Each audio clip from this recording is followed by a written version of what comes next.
જેવા બધા જમીને પોતપોતાના રૂમમાં જશે ને એટલે હું જઈને ક્રિશને રાધા વિશે કહી દઈશ. હવે તો શ્રેયા ઘરે જ છે એટલે સેફ છે. મને ધમકી આપવા વાળો ગમે તે હોય એ હવે કંઈ નહીં કરી શકે.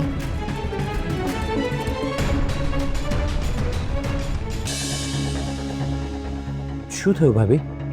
તમે મને કોઈ ખુશખબર આપવાના હતા ને? ભાભી તમે કેમ ટેન્શનમાં લાગો છો? બધું બરાબર છે ને? કોનો ફોન હતો? અરે ક્રિશ, શ્રેયાની સ્કૂલમાંથી ફોન હતો. કંઈક એક્ટિવિટી કરવા માટે આપી છે ને એ અધૂરી રહી ગઈ છે એટલે કમ્પ્લેન કરતા હતા. નાની છોકરી છે, ક્યારેક રહી જાય, એમાં વળી કમ્પ્લેન કરવાની શું જરૂર હતી? અરે મને ફોન આપવો જોઈતો હતો ને ભાભી. મને તો આ બધાની આદત છે અને જેવી સ્કૂલ શરૂ થાય ને એટલે બધા પેરેન્ટ્સને ટેન્શન હોય છે કે આવતીકાલે નવું વળી શું આવશે. બીજું કંઈ નથી ને? ના ના ભાભી, જય સાહેબના ઓળખાણથી અનઓફિશિયલ રીતે રાધાને શોધવા માટે કહ્યું છે. મને આશા છે કે એ લોકો મારી રાધાને શોધી કાઢશે. ખબર નહીં મારી રાધા ક્યાં હશે, કેવી હાલતમાં હશે.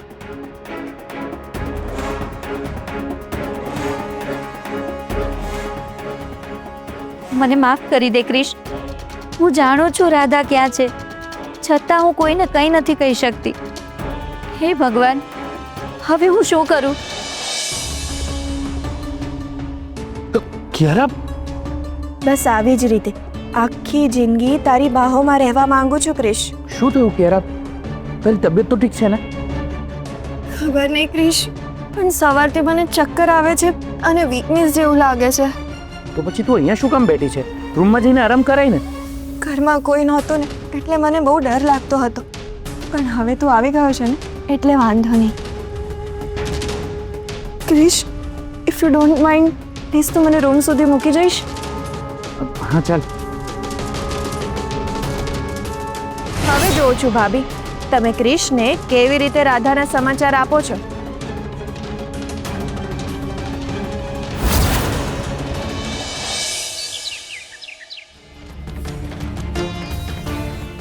કોણ હોઈ શકે છે અને આને કેવી રીતે ખબર પડી કે હું રાધાને મળી છું?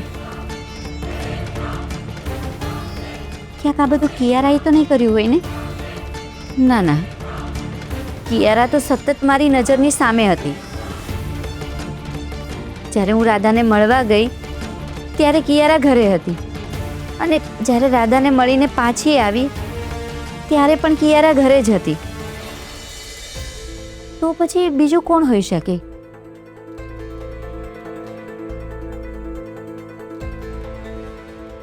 એક કામ કરું છું,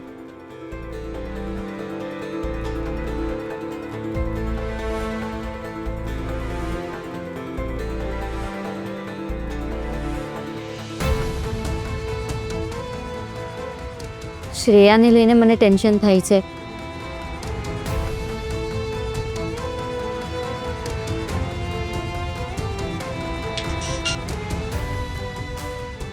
હા બોલ નીલા, આ સમયે કેમ ફોન કર્યો? હર્ષ, મને શ્રેયાની ચિંતા થાય છે. તું અચાનક આવું કેમ બોલે છે? મને ખરાબ સપનું આવ્યું હતું. હર્ષ, તું એક કામ કર ને, એની સ્કૂલે જઈને એને લઈને મમ્મીના ઘરે મૂકતો આવ ને. અરે પણ એની સ્કૂલ વેન છે ને, એ મૂકી આવશે. હર્ષ પ્લીઝ, તું એક કામ કર ને, આજે ઓફિસથી થોડો વહેલો નીકળ અને શ્રેયાની સ્કૂલેથી લઈ અને સીધો આજે આપણા ઘરે જ લઈ આવ ને એને. ઓકે ઓકે, તું ચિંતા ના કરીશ, હું એને લેતો આવીશ. ઠીક છે?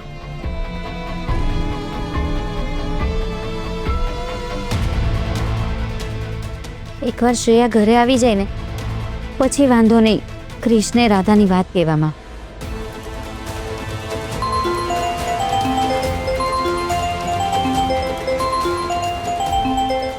હવે હું રાધાને શું જવાબ આપું? એને મળીને આવ્યાને પણ ખાસો સમય થઈ ગયો છે.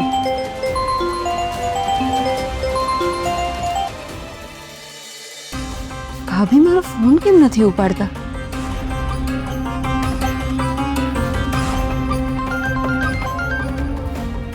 હેલો ભાભી, તમે વ્યવસ્થિત ઘરે પહોંચી ગયા છો ને? હા, પહોંચી ગઈ છું. હા, તો તમારો ફોન ના આવ્યો આટલી વાર સુધી એટલે મને ટેન્શન થતું હતું. ટેન્શનમાં તો હું છું, પણ તને કેવી રીતે કહું? ભાભી તમે ક્રિશ સાથે વાત કરી? I should not miss this chance. Kiara, હવે તું આરામ કર અને તને કંઈ જોઈતું હોય ને તો મને કહે છે.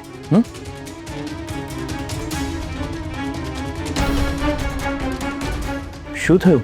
ક્રિશ, આઈ એમ નોટ ફીલિંગ વેલ. મારે તારી સાથે વાત કરવી છે. હા બોલ ને. તું મારી સાથે બેસીશ ને તો મને બહુ ગમશે. પ્લીઝ ક્રિશ.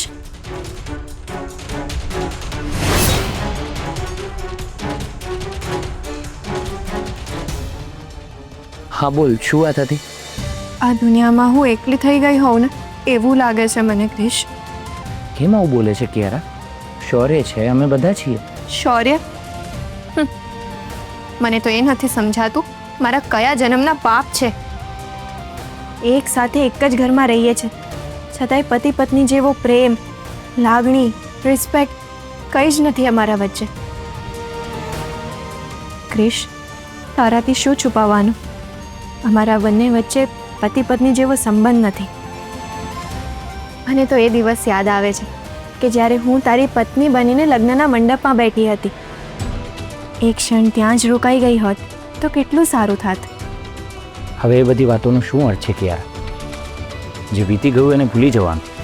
બસ હું તને આ જ કહું છું ક્રિશ. તારું ભૂતકાળ હતું એને તું ભૂલી જા. તારા નવા જીવનની શરૂઆત કર.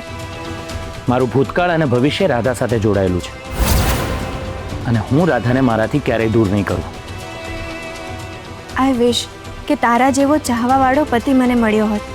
હું મારું સર્વસ્વ એની પર લૂંટાવી દેત. શૌર્ય છે ને? શૌર્ય? છોડ ક્રિશ, જવા દે. તું નહીં સમજે મારી ફિલિંગ્સને. જે ક્રિશને આફ્રિકાનો પ્રોજેક્ટ માટે મેં પસંદ કર્યો હતો ને એ ક્રિશ હવે રહ્યો જ નથી. ના કિયારા, હું એ જ છું. ના, તું બદલાઈ ગયો છે. હવે રાધાને હું શું જવાબ આપું? બોલું ને ભાભી. તમે ચૂપ છો એટલે કંઈક પ્રોબ્લેમ થયો છે. અરે ના રે ના, પ્રોબ્લેમ શું થવાનો હતો? ઘરના કામમાંથી ટાઈમ જ નથી મળતો કે હું ક્રિશને વાત કરી શકું. અને જ્યારથી તું ગઈ છે ને ત્યારથી બધું જ કામ મારા માથા પર આવી ગયું છે. પણ ભાભી પ્લીઝ થોડો સમય કાઢીને એકવાર ક્રિશ સાથે વાત કરી લો ને. જ્યાં સુધી એની સાથે વાત નહીં થાય ને ત્યાં સુધી મને સતત ટેન્શન થયા રાખશે. એમાં વળી શેનું ટેન્શન? ખબર નહીં ક્રિશ કેવી રીતે રિએક્ટ કરશે. ભાભી ભાભી ક્રિશ ક્યાં છે અત્યારે? એ ઘરે છે કે પછી ઓફિસ ગયો છે? આની સામે હું જૂઠું નથી બોલી શકતી. એકચ્યુઅલી રાધા, હમણાં ક્રિશ થોડી વાર પહેલાં જ ઘરે આવ્યો છે. હું એને વાત કરવાની જ હતી ત્યાં કિયારા આવી ગઈ. એની તબિયત સારી નથી. હવે એને શું થયું છે વળી? એને ચક્કર આવે છે અને વીકનેસ જેવું લાગે છે. નક્કી એના કોઈ નાટક જ હશે. મને પણ એવું જ લાગે છે. હમણાં ક્યાં છે કિયારા? એનાથી ઊભું પણ નહોતું રહેવાતું એટલે ક્રિશ એની રૂમમાં એને મૂકવા માટે ગયો છે. હું ઘરમાં નથી એ વાતનો ફાયદો ઉઠાવીને કિયારા મારા મિસ્ટ્રીને પોતાની તરફ કરવાનો પ્રયત્ન કરી રહી છે. ભાભી હું એક કામ કરું છું, હું જાતે જ ક્રિશને ફોન કરું છું. જો તે રાધા ક્યાં છે એ વાતની જાણ ક્રિશને, શૌર્યને કે બીજા કોઈને પણ કરી તો તું તારી દીકરીને કાયમ માટે ગુમાવી બેસીશ. ના ના, તું અત્યારે ફોન ના કરીશ. પણ કેમ? ક્રિશ કેવી રીતે રિએક્ટ કરશે ને એ ખબર નથી, એટલે પહેલાં મને મારી રીતે વાત કરી લેવા દે. ઠીક છે ભાભી, પણ પ્લીઝ તમે શૌર્યભાઈ અને ક્રિશને વહેલામાં વહેલી તકે મારા વિશે કહો. બને એટલું જલ્દી મમ્મીજી સામે બધો ખુલાસો કરવા માંગુ છું. ઠીક છે, મને થોડો સમય આપ. હું મોકો જોઈને બંને સાથે વાત કરી લઈશ. ભાભી, મારા અને મારા બાળકના ભવિષ્યનો પ્રશ્ન છે અને આ જવાબદારી હવે હું તમને સોંપું છું. હું તમારા ફોનની રાહ જોઈશ.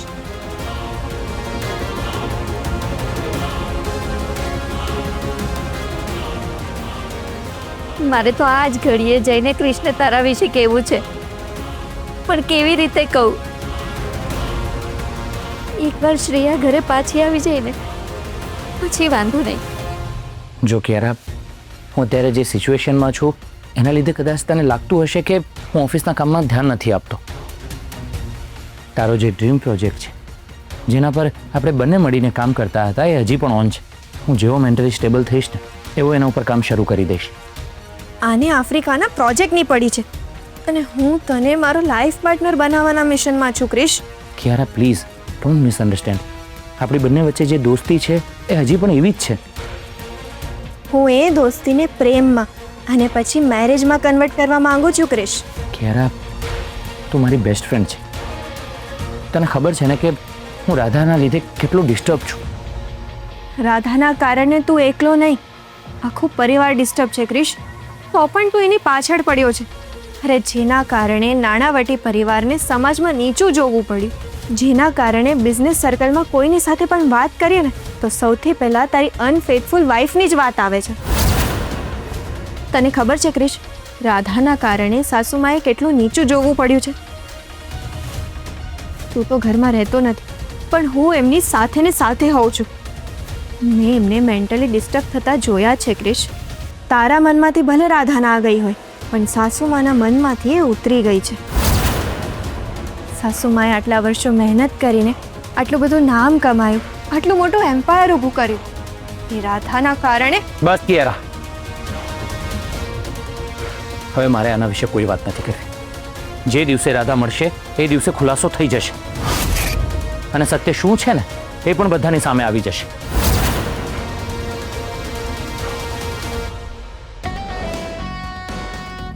તું ભલે રાધાને શોધવાનો પ્રયત્ન કરતો હોય, પણ હું તને રાધાને નહીં મળવા દઉં. ક્રિશ સાથે સુખેથી જીવન જીવવાને બદલે હું રાધા સાથે લડવામાં મારી જિંદગી વેડફી રહી છું. હવે બહુ થયું, મારે કંઈક તો કરવું પડશે. ખબર નહીં કેમ પણ હમણાં ફોન પર મને ભાભીનું વર્તન થોડું બદલાયેલું લાગ્યું. જાણે એમના મનમાં કંઈક અલગ વાત હોય ને મારી સાથે કંઈક અલગ વાત કરતા હોય. ઘરમાં કંઈ પ્રોબ્લેમ નહીં થયો હોય ને, ક્યાંક એવું તો નહીં બન્યું હોય ને નીલા ભાભી ક્રિશને કહેવા ગયા હોય ને મમ્મીજી એ વાત સાંભળી લીધી હોય. બાકી મને ક્રિશને ફોન કરતા કેમ રોકી હશે? શું કરું કંઈ સમજાતું નથી. શૌર્યભાઈને ફોન કરીને પૂછી જો.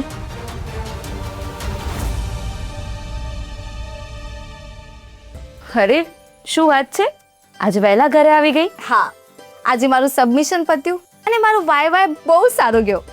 Very good. ચલ તું બેસ, હું તારા માટે મસ્ત કોફી બનાવીને લાવું. ના ના, તમે બેસો, હું કોફી પીને જ આવી છું. શાંભવી, શું થયું? કંઈ પ્રોબ્લેમ થયો છે? અત્યાર સુધી મને મારો ભાઈ સમજી શકતો હતો અને હવે આ પણ મને સમજી ગયા. મનની વાત સમજતા હોય એમની સાથે મનની વાત શેર કરી શકાય. શાંભવી, હા, પોતાના મન સાથે કેટલી વાતો કરીશ? બોલ, શું થયું? મારે તમારી સાથે એક વાત શેર કરવી છે. એમ તો બધી જ વાત મારા ભાઈને શેર કરું છું, પણ આ વાત થોડીક ડિફરન્ટ છે. આ વાત ભાઈ નહીં સમજી શકે. અરે કેમ આ વાત નહીં સમજે? એક છોકરીના મનની વાત એક સ્ત્રી જ સારી રીતે સમજી શકે છે.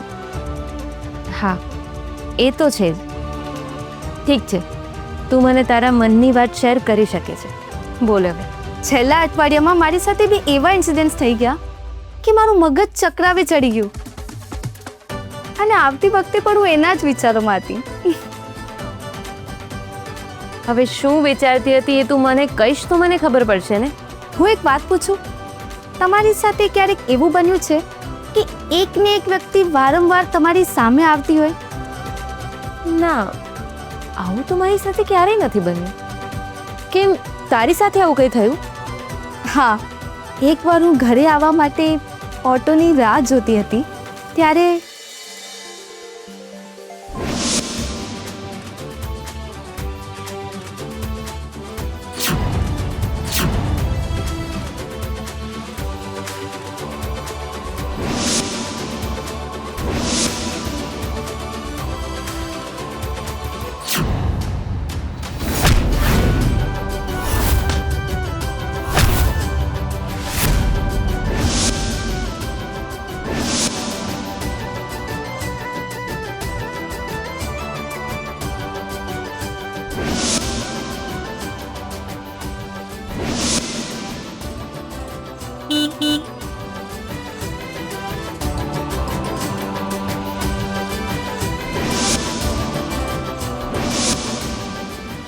બસ બસ અહીંયા જ ઊભી રાખો. આ રહ્યું મારું ઘર.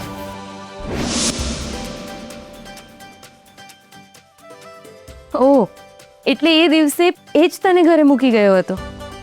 હા, તો પછી તેનું નામ પૂછ્યું કે નહીં?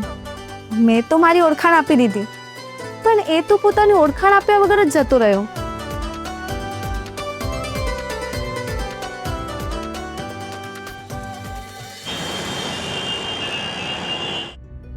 હજી સુધી હર્ષનો ફોન કેમ નથી આવ્યો?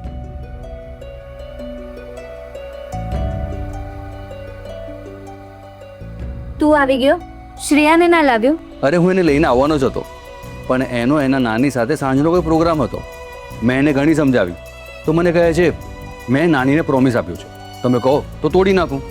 મારી પાસે એની વાતનો કોઈ જવાબ નહોતો. અને આમ પણ નીતિ નિયમ અને વચનમાં એ એની દાદી પર ગઈ છે. બધી વાતમાં દાદી પર ના જાય તો સારું. તે કંઈ કહ્યું? ના ના, કંઈ નથી કહ્યું. અચ્છા નીલા, એક કામ કરને, મારા માટે એક સ્ટ્રોંગ કોફી બનાવ ને. ભાભી, એક મારા માટે પણ બનાવજો ને.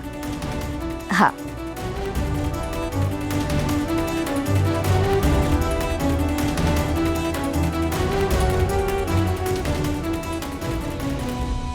કમ ઓન ક્રિશ, હજી કેટલા દિવસ આ રીતે ઘરમાં બેસી રહીશ? બધા ક્લાયન્ટ તારી સાથે વાત કરવા માંગે છે. અરે ઘણા બધા ડિસિઝન તારે લીધે પેન્ડિંગ પડ્યા છે. એમાં મારી શું જરૂર છે મોટા ભાઈ? તમે અને મમ્મી મળીને ડિસિઝન લઈ લો ને. એમ પણ મારો ઓપિનિયન માનવા તમારા બંનેમાંથી કોઈ તૈયાર નથી. તારું કયું ઓપિનિયન નથી માન્યું ક્રિશ? બધું તો તારા કયા પ્રમાણે ચાલે છે?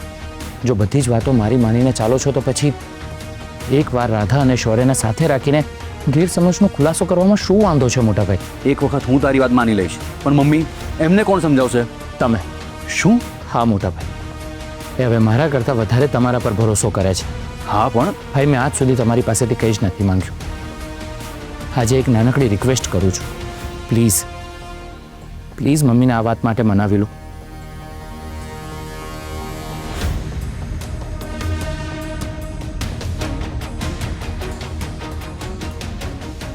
મને હતું જ કે ક્રિશ ધીમે ધીમે બધાને મનાવી લેશે. જો એ ઈરાદામાં સફળ થયો તો મારી બાજી બગાડશે. અચ્છા, એટલે આ કોઈ વ્યવસ્થિત છોકરો લાગે છે. Yes, exactly. બાકી આજકાલના છોકરાઓ તો છોકરીઓના નંબર મેળવવા માટે ગમે તે કરતા હોય છે. હા, એ પણ છે. અને આ નંબર તો છોડો, પોતાનું નામ આપ્યા વગર જ જતો રહ્યો. અને આ તો મેં તમને પહેલી વાર બનેલો કિસ્સો કહ્યો. પહેલી વાર એટલે આવું તારી સાથે ફરીથી પણ બન્યું હતું? હા, આજે હું પ્રોજેક્ટ સબમિશન માટે ઝેરોક્સ કરાવવા ગઈ હતી ને, ત્યારે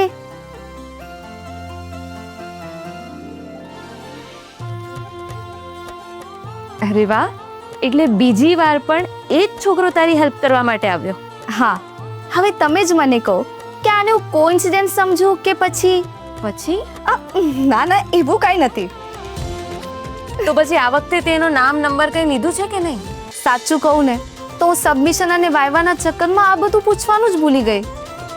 અરે હા, એ મને કંઈક મોબાઈલમાં દેખાડતા હતા, પણ એ જ વખતે મારા મોબાઈલ પર કોઈનો કોલ આવ્યો અને મને ત્યાંથી નીકળી જવું પડ્યું. I am feeling very bad for that. એમણે મને 2 વાર હેલ્પ કરી, પણ હું એમની એક પણ વાર હેલ્પ ન કરી શકી. અરે આમાં ઉદાસ ના થઈશ.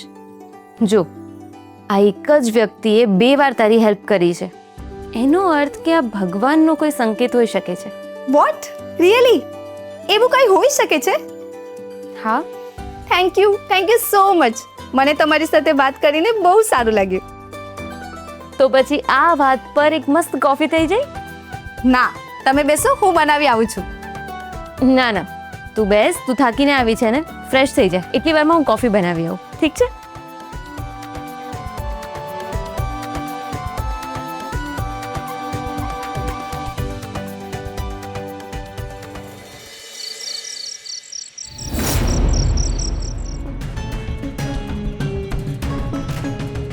જેવા બધા જમીને પોતપોતાના રૂમમાં જશે ને, એટલે હું જઈને ક્રિશને રાધા વિશે કહી દઈશ. હવે તો શ્રેયા ઘરે જ છે એટલે સેફ છે. મને ધમકી આપવા વાળો ગમે તે હોય, એ હવે કંઈ નહીં કરી શકે.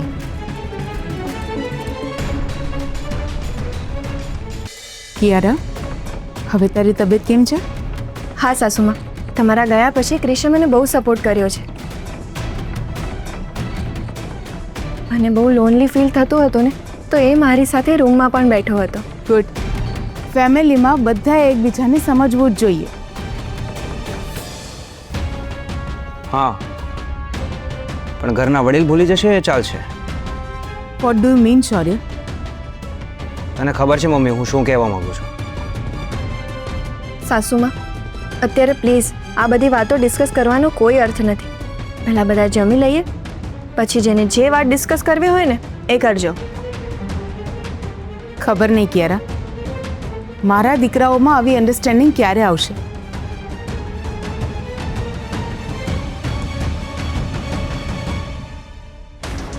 કિયારાના લીધે બધું મિસઅન્ડરસ્ટેન્ડિંગ ક્રિએટ થયું છે અને હવે એ જ મમ્મીની વાલી બનવા જાય છે. ખબર નહીં કિયારાએ મમ્મી પર શું જાદુ કર્યો છે.